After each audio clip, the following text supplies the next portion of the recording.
जीत financial services के senior vice president Gaurang Shah. Gaurang, स्वागत है आपका। और पहले बाजार की ही चाल पर हम बात कर लेते हैं, जो 25,000 के इर्द गिर्द घूमता हुआ दिखाई दे रहा है। काफ़ी रेंज बाउंड है लेकिन कुछ खास मूवमेंट नहीं, हालांकि स्टॉक स्पेसिफिक एक्शन हम देख रहे हैं, काफ़ी न्यूज़ बेस्ड। लेकिन अंडरलाइन टोन बाजार की आपको फिलहाल अब कैसे दिखाई दे रही है? मेरे ख्याल से कल हफ्ते का आखिरी एक कारोबारी दिन होगा और कमोबेश इस पूरे हफ्ते हमने बाजार को बहुत दायरे में घूमता हुआ देखा है। काफ़ी उठापटक के साथ कारोबार देखा है आज हमने। धन्यवाद कविता, इस मंच पर आमंत्रित करने के लिए सभी को प्रणाम और शुभ दिन हमारे तरफ से। तो कल का जो रुझान था बाजार का, उससे तो बेहतर परिस्थिति है आज।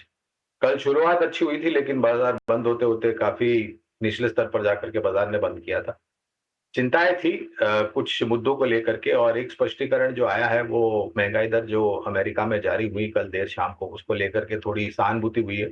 और शायद अगले हफ्ते मेरे ख्याल से 17 या 18 सितंबर को अगर जो फेड की बैठक होने वाली है वहां पर निर्णायक तरीके से ब्याज दर में कटौती होती है, तो ये मेरे ख्याल से पूरे विश्व भर के बाजार में एक सकारात्मक संकेत देंगे। हमारे यहाँ पर बाजार दायरे बंद है लेकिन नीचे के तरफ के दायरे काफी सीमित लगते हैं। जिस प्रकार से हमने कुछ ही दिन पहले 24,060 750 या 60 का एक निचला स्तर बनाया था, और फिर कल हम ऊपर के तरफ गए, 25,100 के करीब गए और फिर बिकवाली शुरू हुई और आज 25,000 के आसपास टिक रहे हैं। तो अगर हमें ऊपर की तरफ का दायरा देखना है तो अनिवार्य होगा 25,050 25,075 के आसपास आकर के बंद दे बाजार में, ताकि फिर ऊपर की तरफ के दायरे और खुल जाते हैं। लेकिन इस सीमित दायरे में जब सेंसेक्स और निफ्टी कामकाज कर रहा है, स्टॉक स्पेसिफिक जैसे अभी आप और आपके सहयोगी बता रहे थे, काफी कुछ नाम है कंपनियों के जो हरकत में आ रहे हैं। गौरंग, आज की चाल में अगर हम देखें तो निफ्टी पीएसयू बैंक ऐसा एक क्षेत्र है जो उभरता हुआ दिखाई दे रहा है, जहां पे खरीदारी का मोमेंटम है। क्या आपको ये पसंद आ रहा है पोजिशनल पेट के लिहाज से? अगर ऐसा है तो कौन कौन से काउंटर्स आप दाव लगाएंगे?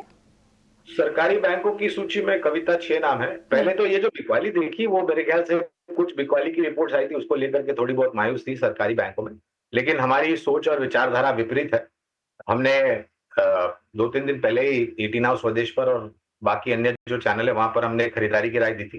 State bank of India, Canara bank, bank of Baroda, bank of India, Punjab national bank और इंडियन बैंक, ये 6 नाम है जहां पर हम खरीदारी की राय दे रहे हैं। और हमें लग रहा है कि नतीजे आपको सुधरते हुए दिखे हैं पिछले कुछ तिमाही से। इस वित्तीय वर्ष की जो पहली तिमाही के नतीजे देखे वो भी अच्छे थे, और हमारा अनुमान ये कहता है कि आने वाले जो तिमाही नतीजे हैं उसमें सुधार और भी आगे बढ़ता हुआ नजर आएगा।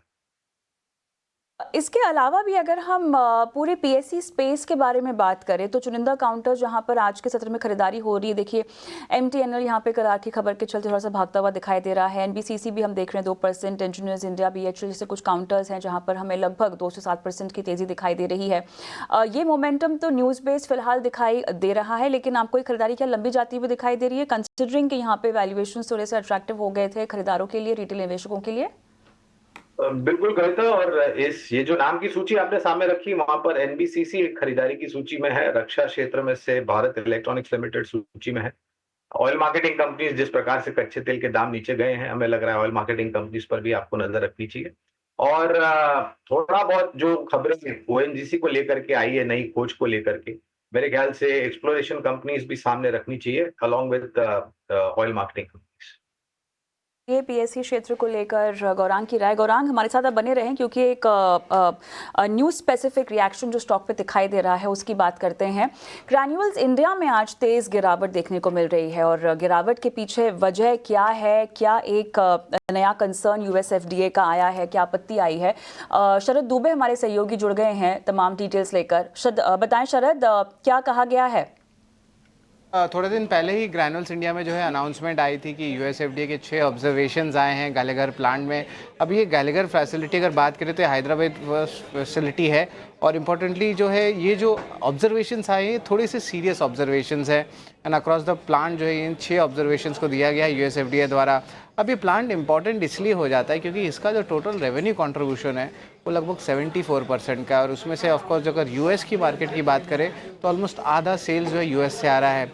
अब इसके 2 इम्पैक्ट हो सकते हैं। एक, अगर ये प्रोसीड्यूरल इन नेचर रहे तो इस पे ज़्यादा इम्पैक्ट नहीं आएगा, ये एनालिस्ट का मानना है। लेकिन अगर इसके इम्पैक्ट और ज़्यादा आती है तो जो नई डील पाइपलाइन है जो इस प्लांट से जाने वाले हैं वो रुक जाएंगे, तो उसके कारण जो है भारी आप कह सकते हैं नुकसान प्लांट को देखने मिल सकता है। उसी के कारण जो है मार्केट्स जो है डिस्काउंट यही कर रहे हैं कि एक बड़ा जो है नेगेटिव रेगुलेटरी एक्शन जो है आपको ग्रैन्युल्स इंडिया में देखने मिला है।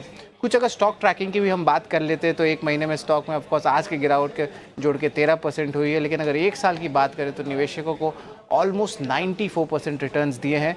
वैल्यूएशंस की बात करें तो अभी हायर साइड में है, 5 ईयर एवरेज पी 14 गुना था, अब जो है वो ट्रेड कर रहा है ऑलमोस्ट 50% ज़्यादा प्रीमियम पे, यानी कि 22 गुना पे अब करेक्शन के बाद भी। और इसके अलावा कंसेंसस रेटिंग की बात करें तो अभी भी 6 के 6 एनालिस्ट जो है बाई रेटिंग दे, यानी कि 100% जो है आप बाई कर सकते हैं, और टारगेट प्राइस 705 रुपये प्रति शेयर पे है।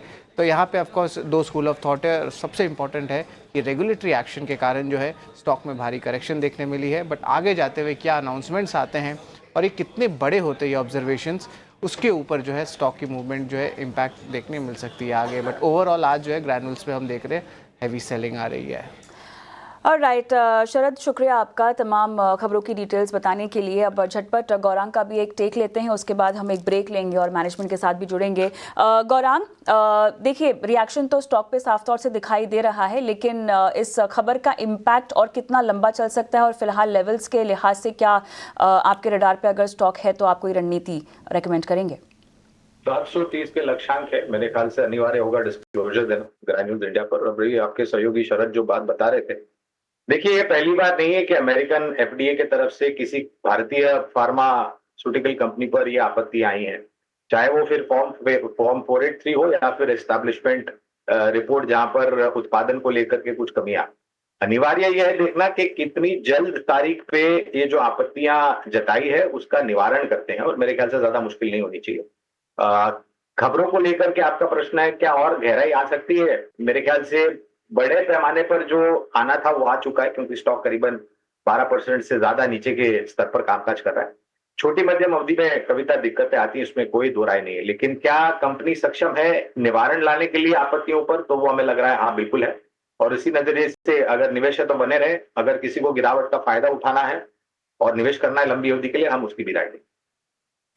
गौरांग, 730 आपने टारगेट्स कहे इन लेवल्स पे खरीदारी करने पर?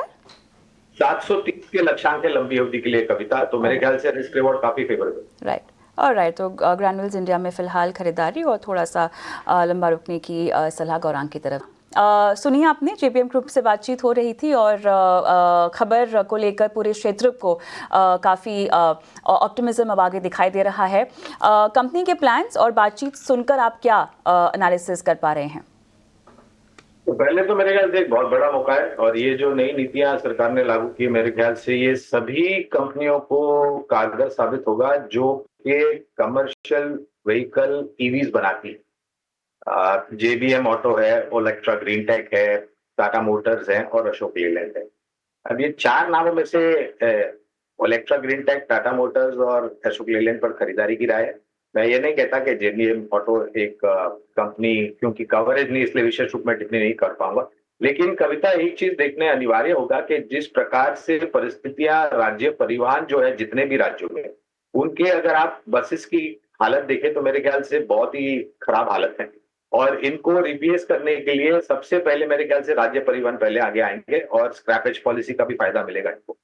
उसके साथ साथ जितनी भी कंपनियां जिनकी टेक्नोलॉजी घर बिठाई है, यानी कि इन हाउस है, चाहे वो टेक्नोलॉजी हो, चाहे वो फिर ईवीज की जो बैटरीज होती है वो हो, या फिर उत्पादन क्षमता हो, तो मौका बहुत बड़ा है। और उसके साथ साथ चार्जिंग, इलेक्ट्रिक बसेस के चार्जिंग चार्जर्स की भी बात करी है, वो भी एक मेरे ख्याल से बहुत बड़ा मौका है। जी।